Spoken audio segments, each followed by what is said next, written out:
Muito boa noite, irmãos. Saudamos a todos com esta gloriosa graça e paz do nosso Senhor e Salvador Jesus Cristo.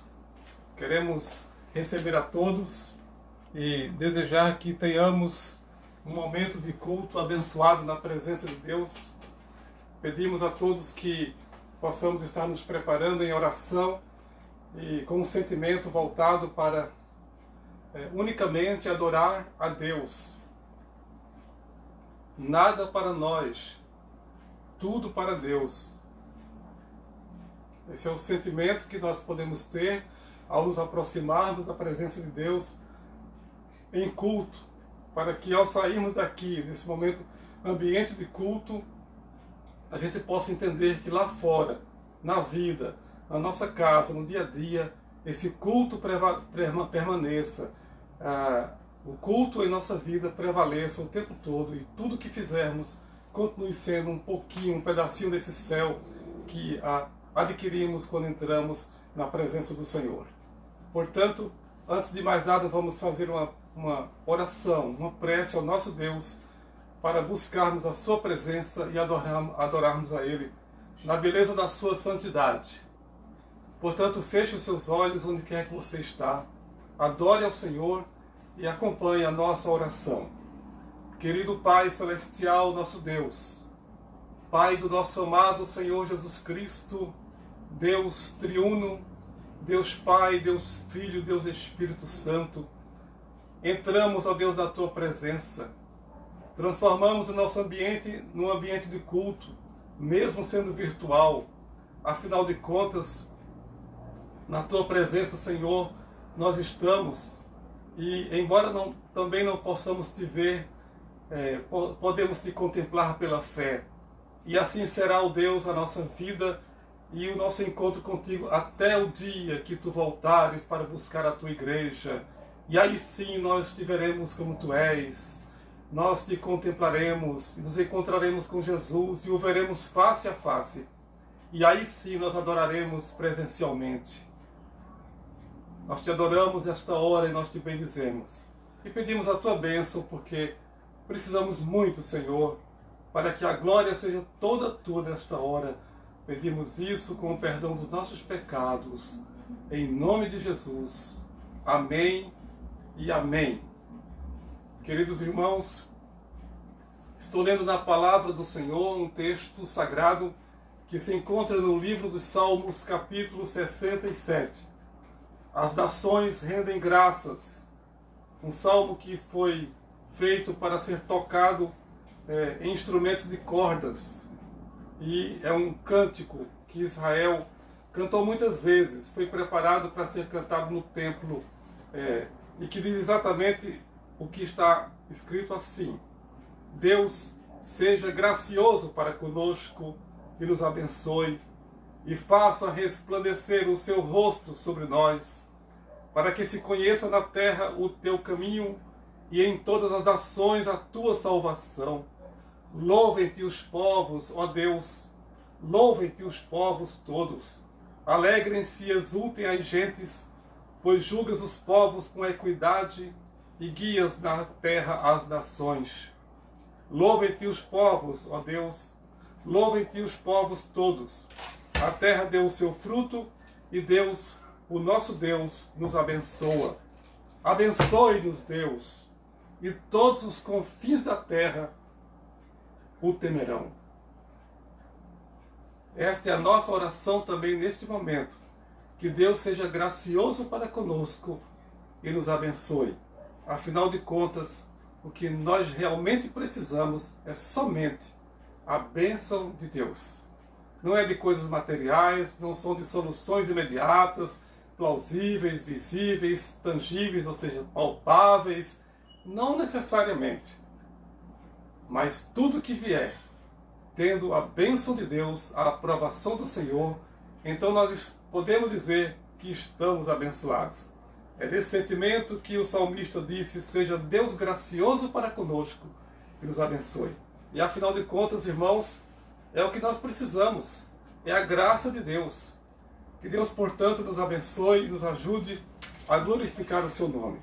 Vamos então entrar nos nossos louvores queria cantar dois cânticos.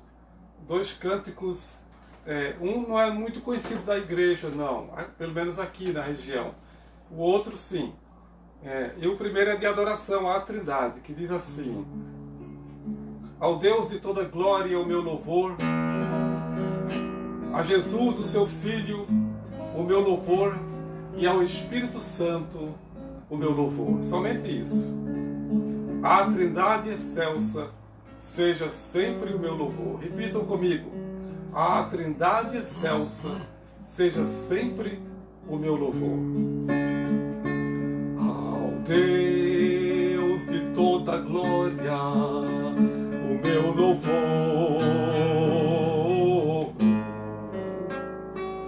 a Jesus o seu Filho o meu louvor, e ao Espírito Santo o meu louvor. A Trindade excelsa seja sempre o meu louvor. Cantem conosco. Ao Deus de toda glória o meu louvor, a Jesus o seu Filho o meu louvor, e ao Espírito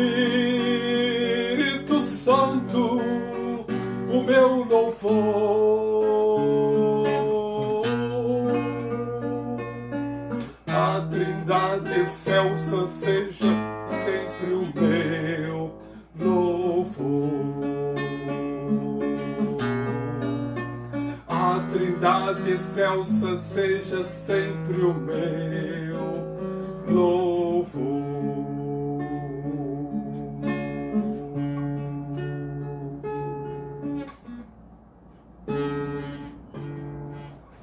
Que Deus abençoe o louvor na sua presença e receba no alto da sua glória essas palavras, pois realmente somente Ele pode merecer palavras como essas. A outra canção é uma canção que a igreja canta com muita alegria, sempre com muito prazer, com muito fervor, que fala sobre o Espírito Santo. E é muito interessante a gente cantar sempre e pedir que o Espírito Santo venha sobre a nossa vida.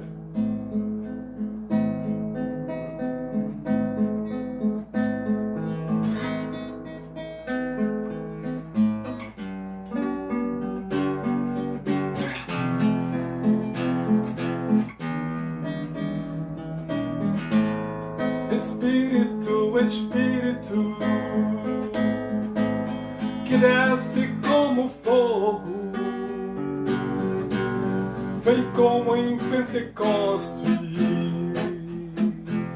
e enche-me de novo. Espírito, Espírito, que desce como fogo, vem como em Pentecostes e enche-me de novo, e eu adorarei ao Deus da minha vida, que me compreendeu sem nenhuma explicação, e eu adorarei ao Deus da minha vida, que me compreendeu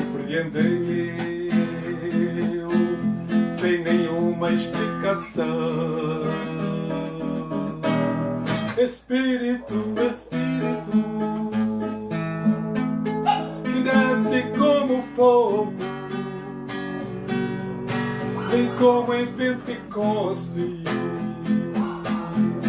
e enche-me de novo, e eu adorarei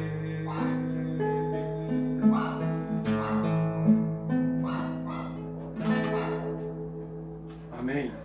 Que a gente possa adorar o Senhor e buscá-lo sempre pensando que precisamos tanto da presença do Espírito Santo em nossas vidas o tempo todo para ajudar na nossa santificação. Pois segundo a palavra de Deus, é Ele que nos ajuda na nossa santidade de vida. Somente o Espírito Santo pode realmente fazer com que haja isso em nossos corações, esse sentimento de adorando a Deus e viver na sua presença. Meus irmãos, eu gostaria agora de chamar os irmãos para o cântico de um hino, do nosso hinário. Sempre importante ter nos nossos cultos. Hoje, infelizmente, a gente está dizendo que cantar hinos tradicionais na igreja é como se fosse, infelizmente, temos que dizer assim, um resgate, porque as igrejas têm esquecido.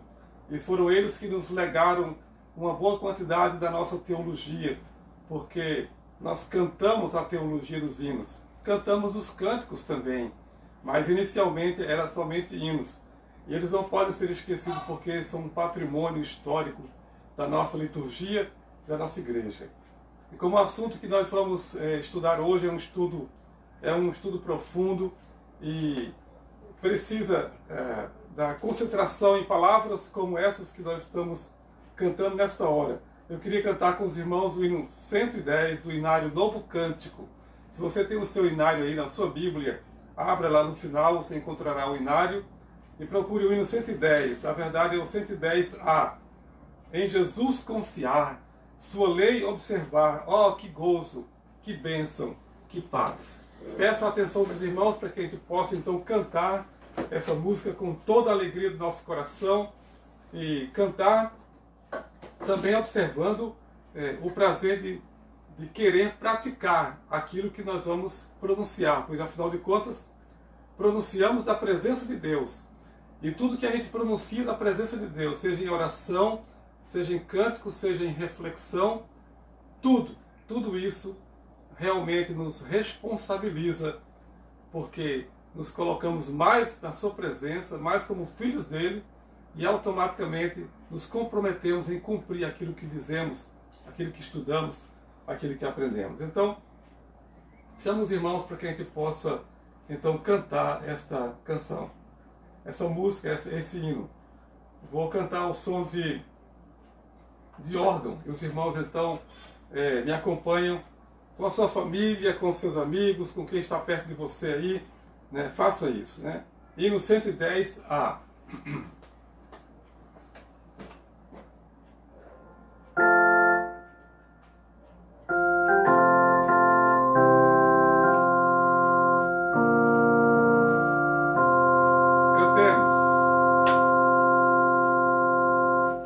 Em Jesus confiar, sua lei observar, oh que gozo, que bênção, que paz, satisfeito guardar tudo quanto ordenar, alegria perene nos traz.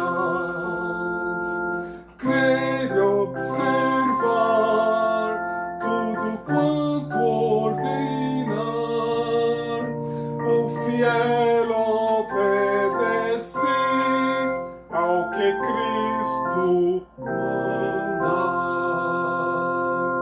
O inimigo falaz, a calúnia mordaz, Cristo sabe desprestigiar.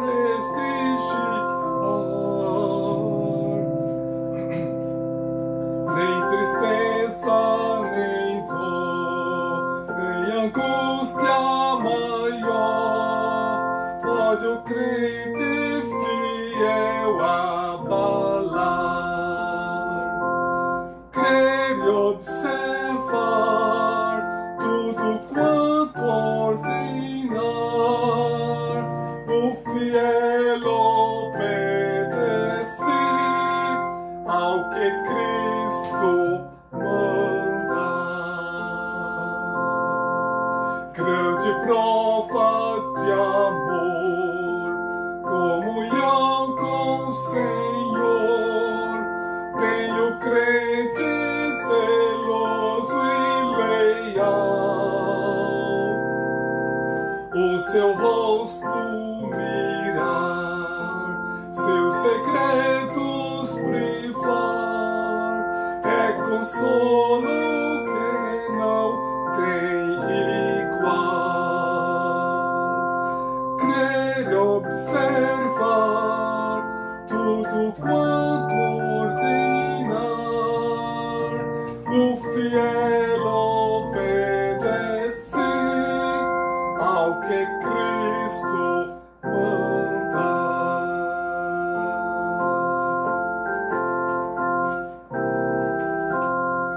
Quatro, última. Resolutos, Senhor, e com zelo e fervor, os teus passos queremos seguir, teus preceitos guardar, o teu nome exaltar, sempre a tua vontade cumprir. Crer e observar, crer e observar tudo quanto ordenar, o fiel obedece ao que Cristo manda.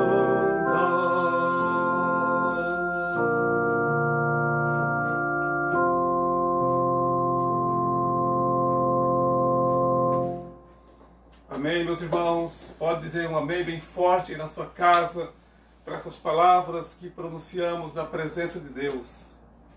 Amém, aleluias ao nosso único Deus.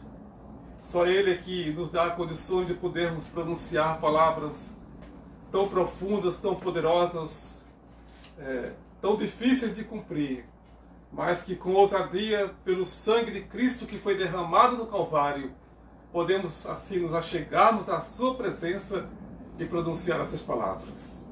Sim, meus irmãos, agradecemos desde já a presença de cada pessoa aqui no templo virtual do Senhor.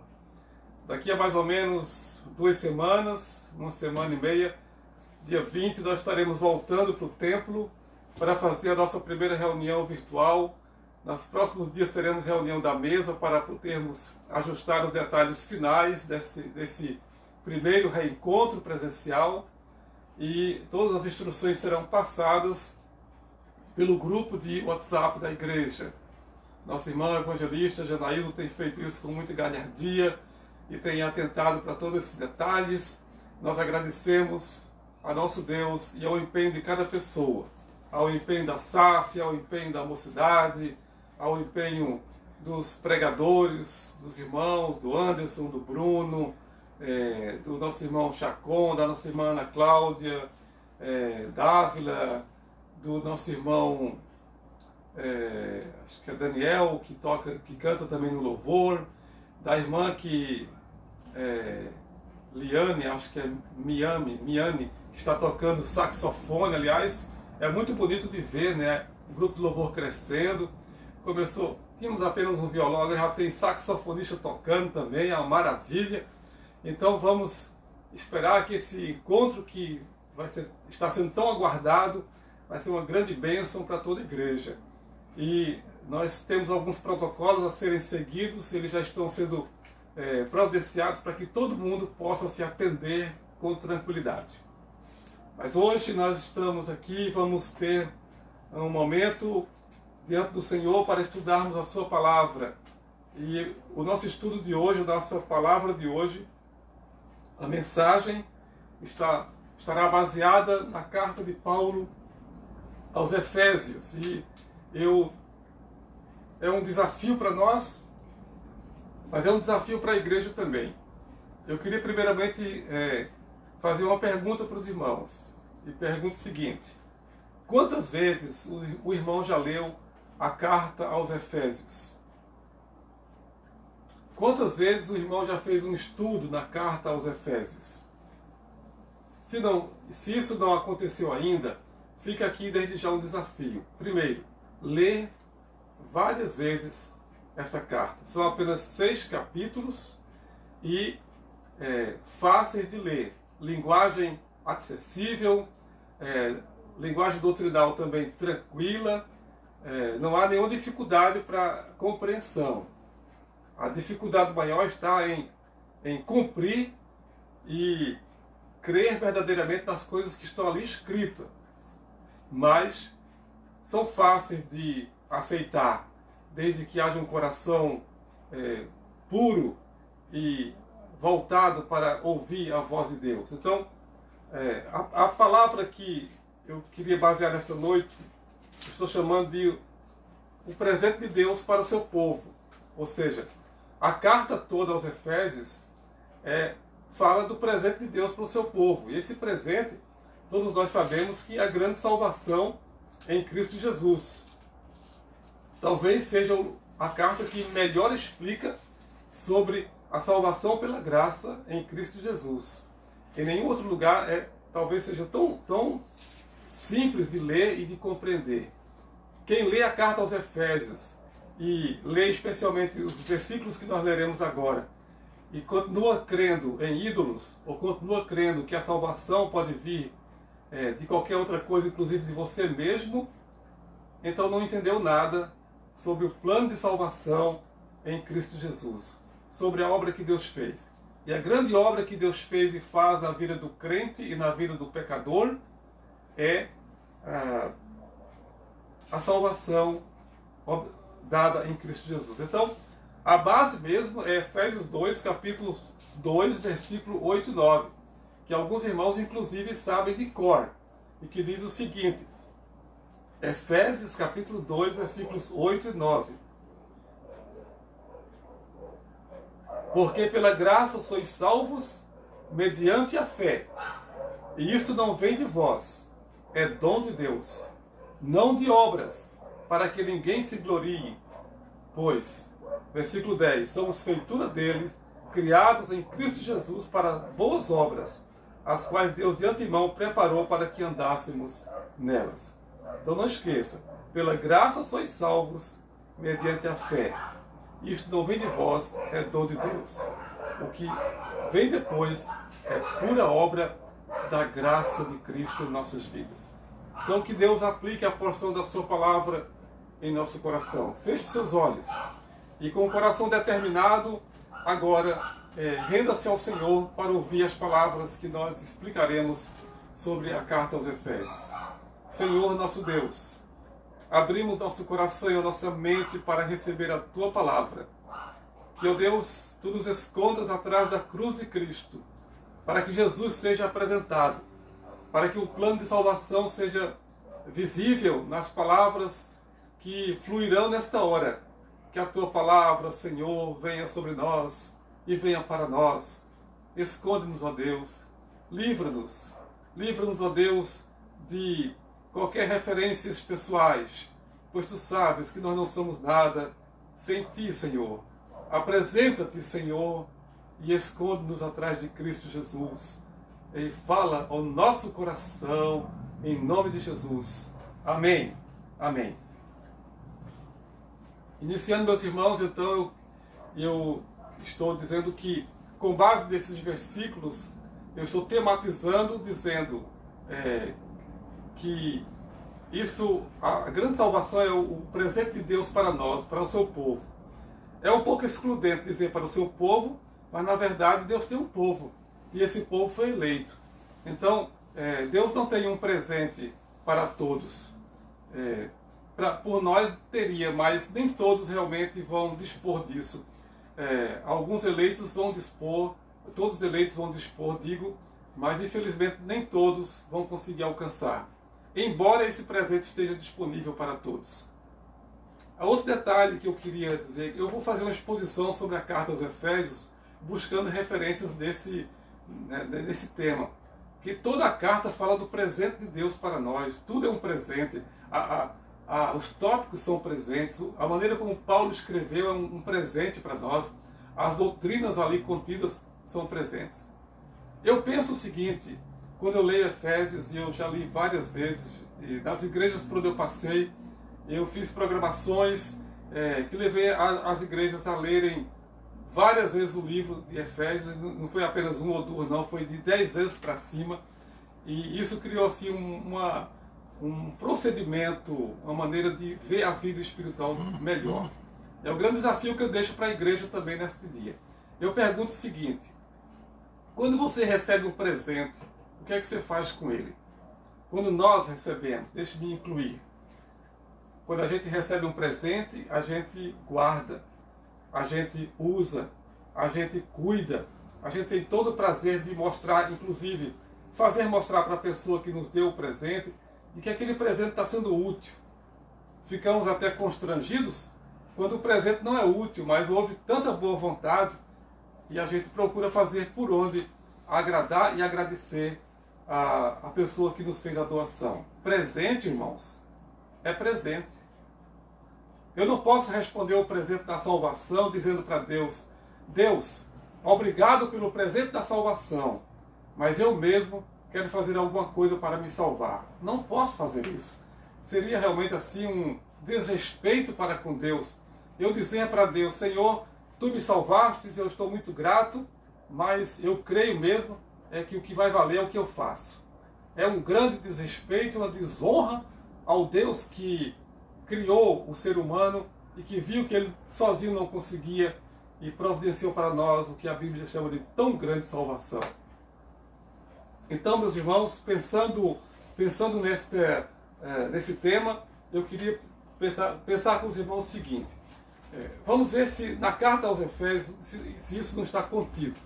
Então eu estou desafiado a, em pouco tempo, falar muitas coisas, ou falar mais e mais sobre menos e menos, porque já que eu não tenho muito tempo, então eu vou ter que falar muito sobre, falar menos e menos sobre mais e mais, porque é muita coisa e eu vou ter que falar pouco. Mas se você tiver uma caneta, um papel ao seu lado e quiser escrever alguma coisa, eu queria que você entendesse isso. A partir de Efésios 2, 8, 9, o presente de Deus para nós, para o seu povo, a carta aos Efésios, a exposição dela todinha se rege sobre isso. Primeiro, é preciso ter em mente a própria divisão da epístola, a carta toda, que vai do capítulo 1 até o capítulo 6. Ela tem uma divisão tríplice. Primeiro, do capítulo 1 ao capítulo 3, o apóstolo Paulo fala da nova identidade dos cristãos. Exatamente quando ele diz assim: bendito Deus e Pai de nosso Senhor Jesus Cristo, que nos tem abençoado, que nos predestinou para Ele, para a adoção de filhos, para o louvor da glória da sua graça, que Ele concedeu gratuitamente em Cristo Jesus. Essa é a nossa nova identidade. Então, a primeira divisão que acontece ali vai do capítulo 1 a 3, Paulo dizendo praticamente essas mesmas palavras. Quem crê em Cristo é uma nova criatura, é um novo homem, uma nova mulher, um novo jovem, um novo ser, é uma nova identidade. Segunda divisão vai do capítulo 4 até o capítulo 6, 9, que fala sobre o procedimento do cristão, o testemunho. Já que há uma nova identidade, ele passa a falar sobre a maneira como o cristão procede no mundo. E aí ele vai tocar em assuntos que dizem respeito à maneira de viver como crente. Estamos vivendo um momento super difícil. Escândalos e mais escândalos estão se acumulando no seio da igreja e a partir da igreja. Tudo para provar também, Deus permitindo, para provar que a glória, sim, a glória deve pertencer a Deus e não ao homem. Quando acontecem escândalos é exatamente porque existem momentos em que nós, como crentes, podemos dar lugar à carne. E aí esquecemos de dar lugar a Deus. E aí endeusamos a carne e deixamos de glorificar a Deus. E aí os escândalos acontecem. Paulo vai tratar desse assunto. Então, o terceiro momento é o momento em que ele trata da luta dos cristãos. No capítulo 6 em diante, quando ele fala da armadura, quando ele diz que a nossa luta não é contra a carne, contra o sangue, mas contra os principados e potestades das regiões celestes. Então, é fácil de você colocar na mente. São 3 divisões na carta. No primeiro momento, ele trata da nova identidade dos cristãos, capítulo 1 a 3. No segundo momento, ele trata do procedimento dos cristãos, que vai do capítulo 4 até o capítulo 6, o modo de ser. E o terceiro momento é no capítulo 6, quando ele trata da luta, da peleja, do enfrentamento do inferno que o crente tem todos os dias. Essas três divisões, então, acontecem e elas são pedagógicas, elas facilitam a nossa compreensão, o nosso aprendizado. Conhecimento. Então, primeiro, a identidade dos cristãos. Segundo, o procedimento do cristão. E terceiro, a luta, a peleja dos cristãos. Comecemos, então, a começar do conteúdo básico de cada capítulo. A gente poderia pensar assim: no capítulo 1, o apóstolo Paulo trata das bênçãos decorridas da vida de Jesus. Ou seja, ele vai perguntar o seguinte: quais são as bases da identidade, essa nova identidade do cristão? E ele responde isso. Quais são essas bases? Ele diz: o cristão é escolhido pelo Pai, o cristão é redimido pelo Filho, o cristão é selado pelo Espírito Santo. Ele encerra esse capítulo, inclusive, dizendo: fostes selados pelo Espírito Santo da promessa, em quem também vós, depois de ouvistes a palavra da verdade, o evangelho da vossa salvação, tendo nele também crido, fostes selados com o Santo Espírito da promessa. Presente, irmãos, é presente. Aqui Deus fala de doação. Ora, o que eu vou fazer com essa doação? Ele diz: não tem muito o que fazer não, porque inclusive você está selado. Se está selado, então você tem uma marca. Vá para onde for, faça o que quiser, mas alguém vai olhar e vai dizer: você tem uma marca. E essa marca é a marca do Santo Espírito da promessa. Se estiver em queda, alguém vai dizer: realmente, alguma coisa está errada. Caiu, mas você não era para ter caído. Porque há uma marca que tudo indica, tudo mostra em você que você tem essa marca. E essa marca é o que Paulo diz: vocês têm uma nova identidade e fostes selados com esta marca. Então, no primeiro capítulo, é essa bênção da decorrência da nova identidade. No segundo capítulo, veja como vai rápido, né? Essa compreensão pedagógica é rápida e facilita para a gente. Segundo capítulo, ele vai dizer que somente a graça é suficiente. Porque alguém pode dizer assim: eu agora tenho uma nova identidade, não foi eu que conquistei, foi Cristo que conquistou por mim, agora eu tenho tudo, que bom que eu não fiz nada, Ele fez tudo, e começar a abusar desta grande vontade de Deus. Aí Paulo chega e diz: mas não esqueça, foi pela graça, e só a graça é suficiente. E a maneira dele explicar como só a graça foi suficiente é dizendo que, como ele colocou em 2:8-9, que a gente leu, é suficiente para alcançar o pecador. Ninguém vai poder dizer assim: eu fiz, eu faço, eu alcancei. Porque a gente acabou de ler, Efésios 2:8-9, pela graça sois salvos mediante a fé. Isto não vem de vós, é dom, ou seja, é presente, é dádiva de Deus. Portanto, eu não posso me vangloriar disso. A graça somente é suficiente para mostrar que só ela pode realmente alcançar o pecador. Mostrar, né, como é que nós éramos e como somos agora. Qual foi o critério para essa misericórdia alcançar a gente? Qual foi o objetivo? Qual foi a razão, o motivo? Os motivos que levaram Deus a fazer isso. Então, se você ler lá o capítulo 2, 8, 9, que já acabamos de ler 2 vezes, então é muito claro isso. E também nos versículos 12, preste bem atenção: se você continua não crendo na salvação pela graça, se você ainda depende da salvação pelas obras, como alguns cristãos creem, então entenda, versículo 12, olha o que Paulo diz: naquele tempo estáveis sem Cristo, separados da comunidade de Israel e estranhos às alianças da promessa, não tendo esperança e sem Deus no mundo. Tudo do passado, naquele tempo estáveis. Quer mais claro do que isso, meu irmão, meu amigo? Só a graça é suficiente. Ela nos mostra como éramos, ela nos mostra como somos agora.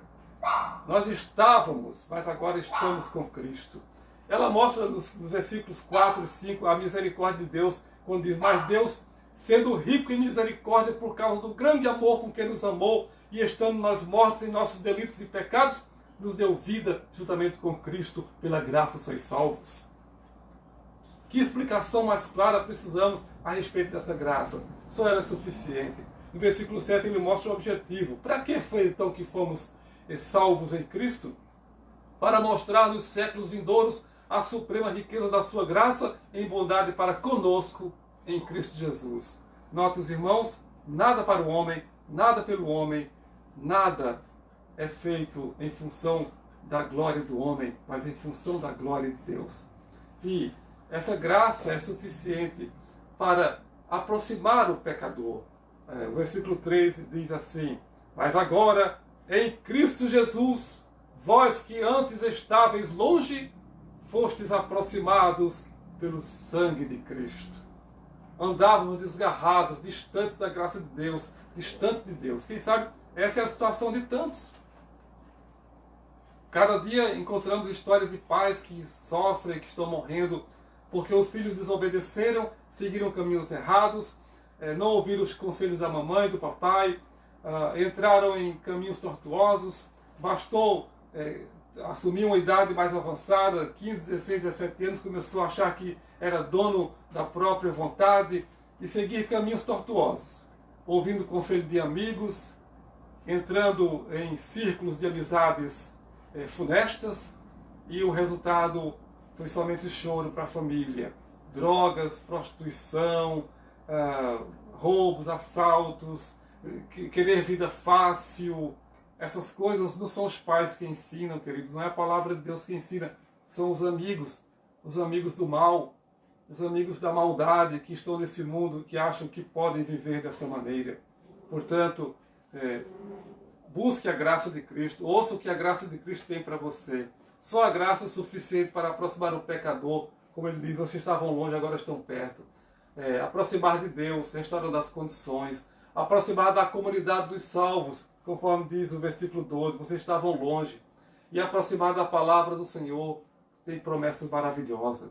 Também só a graça é suficiente para edificar o pecador. Se você ler o capítulo 2, versículo 22, lá está escrito o seguinte: no qual também vós juntamente estáis sendo edificados para a habitação de Deus no Espírito. A você que buscou a edificação nos prazeres carnais, a você que buscou edificação no conselho de amigos ou amiguinhos da escola, da faculdade, da rua, e deu com os burros d'água. A você que esqueceu de Deus e se distanciou, olha o que a palavra de Deus diz: é na graça de Cristo que, estando longe, fostes aproximados e agora estáis edificados. Só a graça é suficiente para edificar o pecador. E criar também um sentimento de família. No versículo 19 está escrito: assim já não sois estrangeiros e peregrinos, mas concidadãos dos santos e pertencem à família de Deus. Querem coisa melhor? Ou querem fugir da família, como tantos fazem? Saem da família porque estão se sentindo cansados de tantas instruções, vão para o mundo, depois, quando está tudo estragado, aí volta querendo ser socorrido. É o que acontece. Muita gente faz maldade com o próprio corpo e com a própria vida. Mas depois que está sofrendo, quando não recebe assistência devida, reclamam do mundo e reclamam inclusive de cristãos, porque acham que temos a obrigação de dar uma assistência muito maior do que a pessoa, de repente, até merece mesmo. Que pela espiritualidade ninguém merece nada. Mas a gente, por misericórdia, ajuda e socorre as pessoas. Então, só a graça é suficiente, né, para fazer com que a gente seja alcançado como pecador, para nos aproximarmos como pecador e para sermos edificados como pecador que somos. Então, esses são os primeiro capítulo vai tratar da identidade dos cristãos, como éramos, como somos. O segundo capítulo vai dizer que somente a graça é suficiente, mas tem um terceiro capítulo que fala da dispensação da graça sobre os gentios, ou seja, a graça não veio apenas para os judeus, veio para toda a humanidade. Resta saber quem vai aceitar, quem vai se apropriar dela. Então, O terceiro capítulo trata da dispensação da graça dos gentios. Estou sentindo? Tudo isso é presente de Deus, tudo é dado por Deus, é graça. Então, os critérios que Deus usou para essa dispensação foram 3 critérios. Primeiro, ele escondeu essa graça. No capítulo 3, agora nós estamos, versículos 5 em diante, você encontrará lá escrito o seguinte: o qual em outras gerações não foi dado a conhecer aos filhos dos homens, como agora foi revelado aos seus santos apóstolos, profetas no Espírito. A saber, que os gentios são co-herdeiros, membros do mesmo corpo e coparticipantes da promessa em Cristo Jesus, por meio do Evangelho. Houve um tempo que Deus ocultou isto, mas também houve um tempo em que Deus revelou. Se você ler dos próprios capítulos, o próprio capítulo 3, versículos 5 a 9, fala sobre isso, né? Ele fala, a saber, Deus revelou que os gentios são co-herdeiros, do qual foi constituído ministro. Versículo 8, a mim, o menor de todos os santos, que me foi dada esta graça de pregar aos gentios o evangelho das insondáveis riquezas de Cristo e manifestar qual seja a dispensação do mistério desde séculos oculto em Deus, que criou todas as coisas. Oculto, mas agora revelado e exposto pela palavra do apóstolo Paulo a todos os gentios, a todos que não eram judeus e, consequentemente, a todos nós. Portanto, esses foram os critérios de Deus. E dos versículos 11 em diante, ele vai dizer que, embora tendo sido ocultado por um tempo, houve um tempo que foi revelado. E agora, a partir do versículo 11, ele vai dizer que houve um tempo e que essa graça foi aplicada. Então ele diz, segundo o eterno propósito que estabeleceu em Cristo Jesus, nosso Senhor, pelo qual temos ousadia e acesso com confiança mediante a fé nele. Portanto, vos peço, não desfaleçais nas minhas tribulações, pois isto é a vossa glória. Então, meus irmãos, houve um tempo em que esta bênção foi aplicada ao seu povo. Deus ocultou, Deus revelou e Deus aplicou. Entendam isso. Deus ocultou, Deus revelou e Deus aplicou. E da aplicação feita, não tem mais como fazer. É como se você aplicar, por exemplo, uma tinta numa parede, não há como você depois chegar à parede e raspar e não ficar marcas. Sempre há marcas. Eu fiz um curso há algum tempo atrás, que me levou a fazer algumas pesquisas. Eu achei muito interessante que muitas pesquisas que a gente fez sobre o patrimônio cultural, eu encontrei edifícios e edificações em que havia várias camadas de pinturas nas paredes, e cada uma daquelas camadas revelava um tempo em que ela foi feita. E é maravilhoso a gente ver que aquelas marcas ficaram. Então, é como Deus faz conosco. Ele marca em nós, Ele aplica em nós, e uma vez aplicado, não tem como mais negar.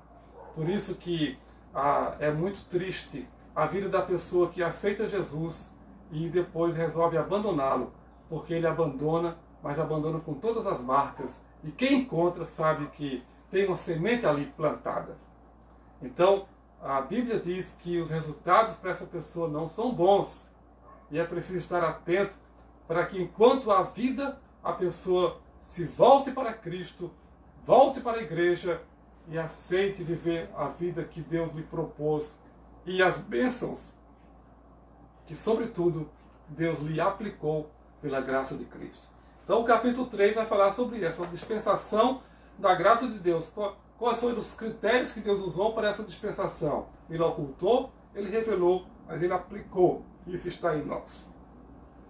Capítulo 4, dentro dessa perspectiva e dentro dessa divisão que nós dissemos, em que no capítulo 1 a 3 ele fala da nova identidade, do capítulo 4 a 6 ele trata do procedimento, e do 6 em diante ele fala da peleja dos cristãos, da luta. Então o capítulo 1 fala da identidade, mais precisamente. O capítulo 2 fala da graça que é suficiente. O capítulo 3 agora dos critérios para aplicar essa dispensação. E do capítulo 4 de Efésios ele vai dizer sobre a igreja. A igreja que é unida em torno de um ideal. Vai falar sobre a comunidade dos salvos, a comunidade dos cristãos. E ele vai tratar da unidade. Eu já expliquei para a igreja, acho que de Santa Cruz e de tantas outras, que há uma diferença entre união e unidade. União é quando a gente se irmana, né? E unidade diz respeito a se tornar um. Quando a fé é adquirida, a gente deve entrar para uma unidade de fé. E essa unidade de fé só acontece quando eu tenho consciência do próximo. Eu crio essa consciência de que eu sozinho não sou ninguém, que eu não sou nada, que para eu ser crente em Cristo, eu preciso estar ligado a alguém, a uma comunidade. E por isso eu me torno uma só pessoa com ela. Uma só pessoa, uma só fé, um só amor. Eu não perco a individualidade, minhas caracteres, meus pensamentos, minha capacidade individual de ser, como ser humano. Mas eu passo a ser irmão, porque eu sou irmão de fé, de sentimento, de alma, e assim por diante. Então, o apóstolo Paulo, no capítulo 4, vai tratar dessa igreja que está unida em torno de um ideal. E esse ideal é, primeiro, a unidade da fé.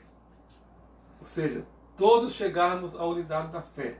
O que é a unidade da fé para o apóstolo Paulo?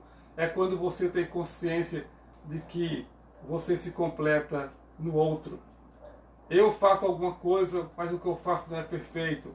E se completa no que outra pessoa que faz talvez a mesma coisa, e quem sabe faz até melhor. Mas não é por ser melhor ou pior, mas é porque há completude naquilo que se faz. Por isso Paulo vai tratar no capítulo 4 desse ideal que é a unidade da fé. Em segundo lugar, ele trata da unidade de ministério. A partir dos versículos 7 em diante, ele vai ver exatamente isso, no capítulo 4. Veja que no versículo 13 ele diz: até que todos cheguemos à unidade da fé. Versículo 13. Até que todos cheguemos à unidade da fé e do pleno conhecimento do Filho de Deus, à perfeita varonilidade, à medida da estatura da plenitude de Cristo. Quando é que a igreja chega a essa estatura da plenitude de Cristo? Quando a igreja vive em amor, quando a igreja vive em compreensão uns dos outros. E também, os versículos 17 em diante, ele vai tratar exatamente dessa questão da santidade, né, de vida, para mostrar a unidade que acontece quando eu me purifico.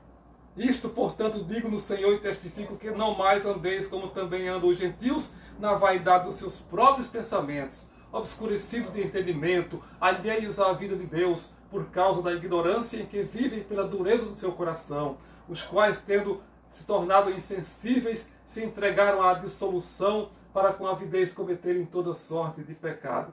Mas não foi assim que aprendestes a Cristo, se é que de fato o tendes ouvido. Versículo 24: e vos revistais do novo homem, criado segundo Deus, em justiça e verdade. Então, o apóstolo Paulo fala desse ideal, que é a unidade da fé, unidade do ministério, ou seja, de atuação, porque a partir do versículo 7 ele também vai falar sobre isso. A graça foi concedida a cada um de nós segundo a proporção do dom de Cristo.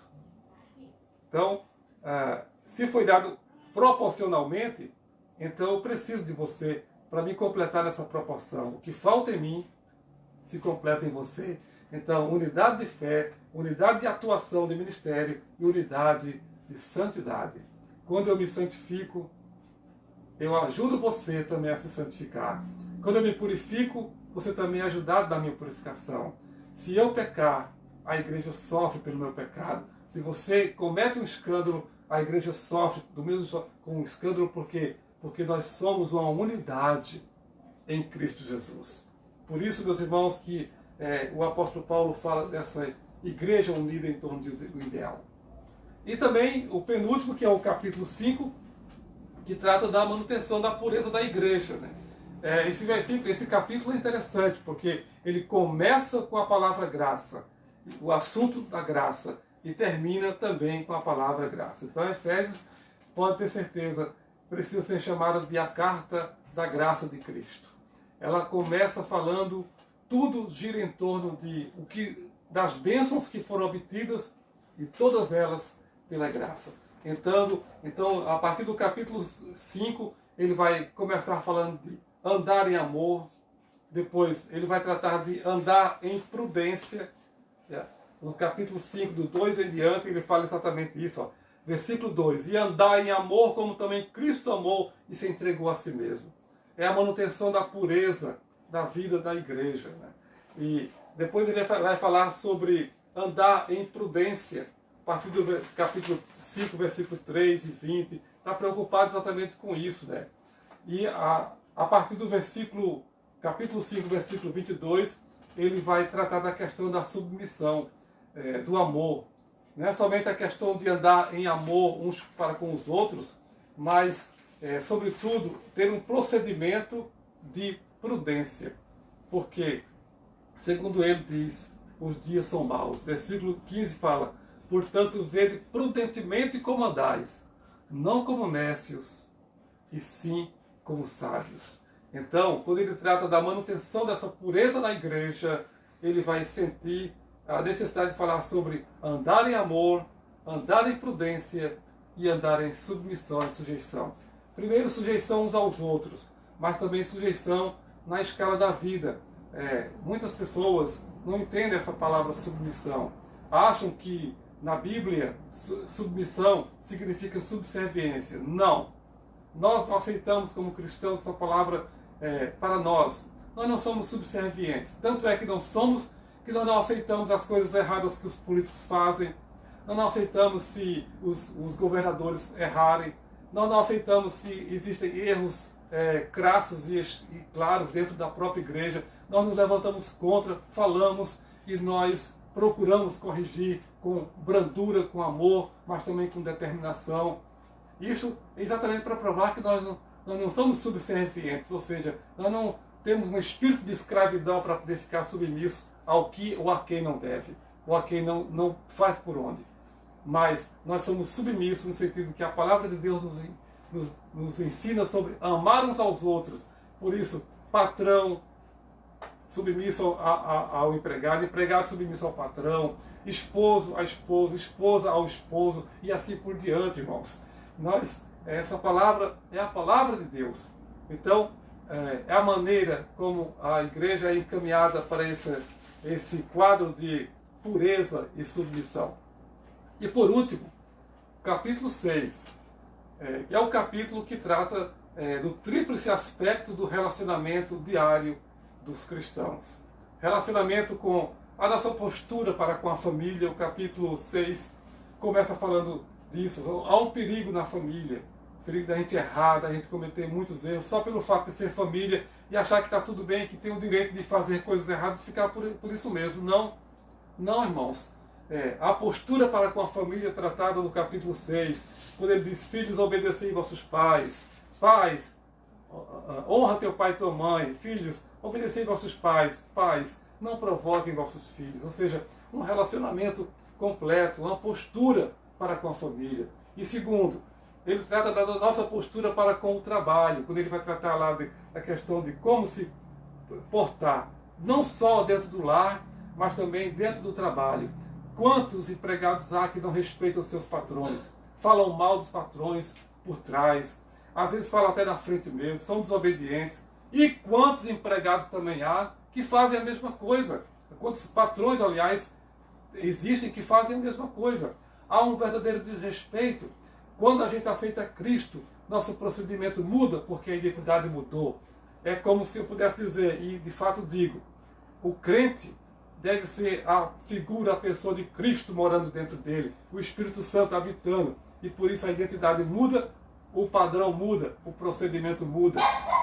E Paulo, portanto, encerra com galhardia a sua carta dizendo isso, a tríplice aspecto do relacionamento diário do cristão, para com a sua família, para com o seu trabalho e para com o próprio mundo de modo geral. Porque a partir do versículo 10, ele vai dizer assim: tomai toda a armadura de Deus para que possais resistir no dia mau. Versículo 11. Tomai toda a armadura de Deus para que possais resistir no dia mau e ficar firmes contra as ciladas do diabo. Então, versículos 1 em diante vai tratar desses assuntos todos, e ele encerra a partir do versículo 11 mostrando esse detalhe de que a nossa luta não é contra a carne nem contra o sangue, mas contra principados e potestades, poderes infernais, poderes espirituais infernais, que atentam contra a nossa vida, a nossa identidade, a nossa postura, para nos tirar do caminho de Cristo e nos levar para o mundo. A princípio mostrando coisas maravilhosas e depois mostrando que a pessoa não tem mais como sair, porque uma vez dentro do pecado fica realmente muito difícil a pessoa se desvencilhar dele. Mas eu quero dizer que em Cristo Jesus há solução, que Cristo chama, que Cristo espera, que Cristo sempre aguarda. Portanto, todos podem voltar ao caminho da verdade. Então, meus irmãos, concluindo, eu quero dizer para os irmãos essas palavras. O conhecimento dos princípios doutrinários apresentados em Efésios só pode levar a igreja a entender que ela se justifica no seu papel de corpo vivo de Cristo. Paulo chega a dizer que nós somos o corpo vivo de Cristo, que nós somos a menina dos olhos de Deus dessa carta. Todas as vezes que qualquer um desses princípios aqui apresentados deixam de ser cumpridos, estamos comprometendo o bom nome da causa cristã e a igreja deixa de ser a expressão da plenitude de Deus na terra para ser uma mera sociedade humana. Entretanto, Deus quer ver sempre na igreja a geração eleita, o sacerdócio real, a nação santa, o povo de propriedade exclusiva de Deus, para anunciar as virtudes daquele que lhe tirou das trevas para a sua maravilhosa luz. Assim, meus irmãos, eu espero que esse presente de Deus que nos foi dado, da grande salvação em Cristo Jesus, que não foi por nós, mas foi por Cristo Jesus, e apresentado de maneira diversificada nessa carta, mostrando que, começando pela identidade, e passando por toda a graça de Cristo e a aplicação dessa graça em nós, até chegar ao nosso procedimento, tudo isso tem a ver a maneira como Deus, do que Deus fez por nós, como se perguntasse: o que tu tens feito? O que nós temos feito? Eu fiz a minha parte, mas o que nós temos feito? Deus diz: eu fiz a minha parte, mas a pergunta é: o que nós temos feito para sermos gratos a Deus por tudo que Ele fez por nós? Então fica aqui meu desafio: leia e releia a carta aos Efésios. Quando a sua vida estiver começando a você sentir que ela está fraquejando na fé, carta aos Efésios, corre lá, começa a ler. É claro que todas as outras cartas e os livros da Bíblia vão te ajudar, mas numa linguagem fácil, muito fácil, a carta de Efésios vai mostrar isso para você. Você certamente vai ser muito grato quando você começar a ler e dizer: nesse ponto aqui, em tais pontos eu preciso voltar. E assim a graça de Cristo vai começar a espelhar. E aonde você for, as pessoas vão dizer: ali vai Jesus. Jesus está andando ali um pouco. E nós podemos contemplar. Que Deus, meus irmãos, possa nos abençoar e possa nos dar a sua graça, seu favor e a bênção de podermos aceitarmos a palavra dele, não somente a carta aos Efésios, mas aceitarmos toda a sua palavra como o grande presente de Deus para nós. Presente dado não pode ser devolvido. E que a gente possa saber tratar deste presente. Que Deus, portanto, nos abençoe. Vamos encerrar então o nosso momento espiritual cantando mais um hino do nosso inário para afirmar em nós as palavras que foram aqui ministradas. E eu queria que os irmãos voltassem os olhos para o hino 320 do Inário Novo Cântico. O hino 320 do Inário Novo Cântico. Deixa eu ver se eu consigo tocar aqui ao piano, para ver se facilita um pouco aqui a maneira de apresentar.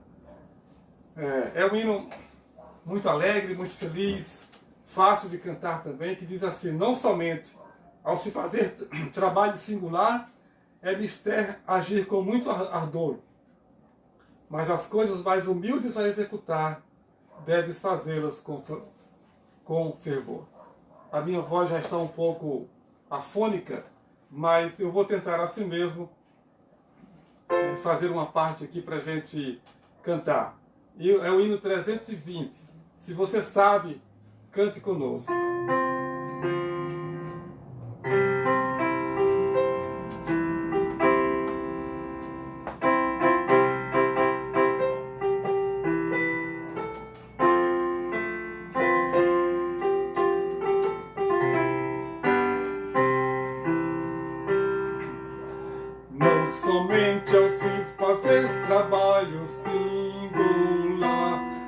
Esther agir com muito amor, mas as coisas mais humildes a executar,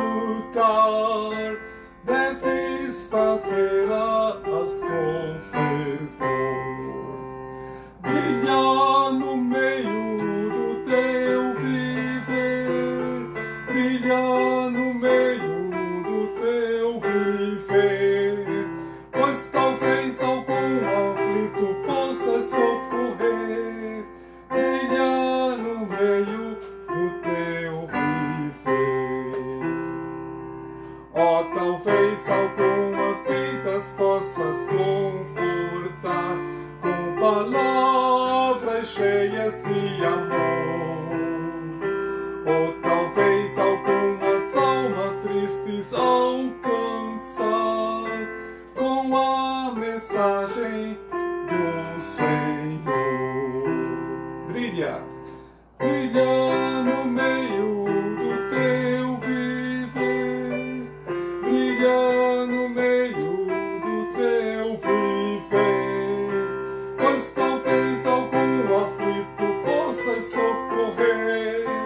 Brilha no meio do teu viver.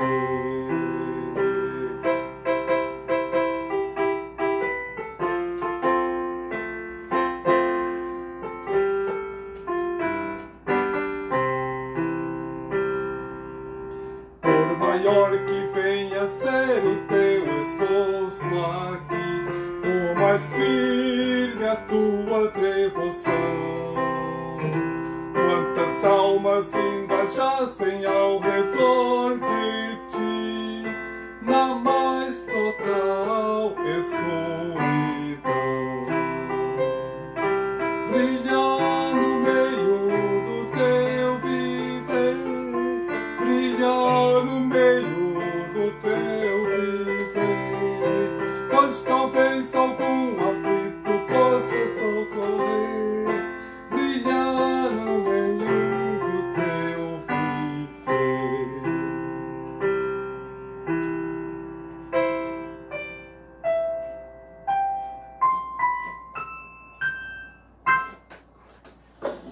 Amém, meus irmãos, louvado seja Deus. Vamos então encerrar este momento com a palavra de oração e bênção. Ó grande Deus, permite que essas palavras aqui cantadas, faladas e oradas possam tomar guarida em nosso coração. Que todos nós possamos, ó Deus, aceitá-las e viver para elas. Viver para Ti, Senhor. Ajuda-nos a ler a carta aos Efésios. Muitas vezes, tantas vezes quantas foram necessárias para a nossa edificação e santificação de vida, pois sabemos que Cristo está voltando e queremos ser encontrados em paz contigo, Senhor. Dá-nos uma semana de bênção, ajuda, Senhor. Vai ao encontro dos que têm necessidades, vai ao encontro dos enfermos, visita cada lar que participou deste culto, visita, Senhor, cada pessoa, e que todos sejam abençoados com essa palavra e com a Tua bênção enriquecedora para esta semana e para sempre. Eu te peço em nome de Jesus. Que o Senhor vos abençoe e vos guarde, que o Senhor faça resplandecer o seu rosto sobre vós e tenha misericórdia de vós, que o Senhor sobre vós levante o seu rosto e vos dê constantemente a paz. Que seja uma semana de muitas bênçãos para todos.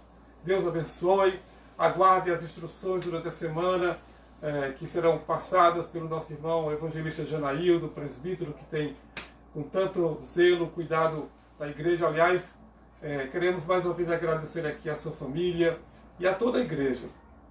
A maneira como tudo tem sido feito para que a igreja permaneça unida em torno da palavra do Senhor, a ponto de agora, quando estamos retornando ao sistema presencial, termos a certeza de que teremos a nossa primeira Santa Ceia e nós poderemos todos atender a todos, porque todos permaneceram. Agradecer também a todos aqueles que têm contribuído financeiramente. Por incrível que pareça, a igreja cresceu muito, mas cresceu muito espiritualmente. E a prova disso é que também cresceu financeiramente, porque os projetos que foram feitos de climatização do templo, de outras coisas mais para fazer no templo e outros projetos, foram agigantados, foram levantados, os recursos apareceram e Deus assim é glorificado. Muito obrigado, irmão. Que Deus abençoe a sua vida, a sua fidelidade e que Deus converta almas ao meio da sua igreja para a glória do seu nome. Que Deus esteja nos protegendo sempre. Amém e amém. Fiquem com a bênção do Senhor. Muito obrigado por sua presença.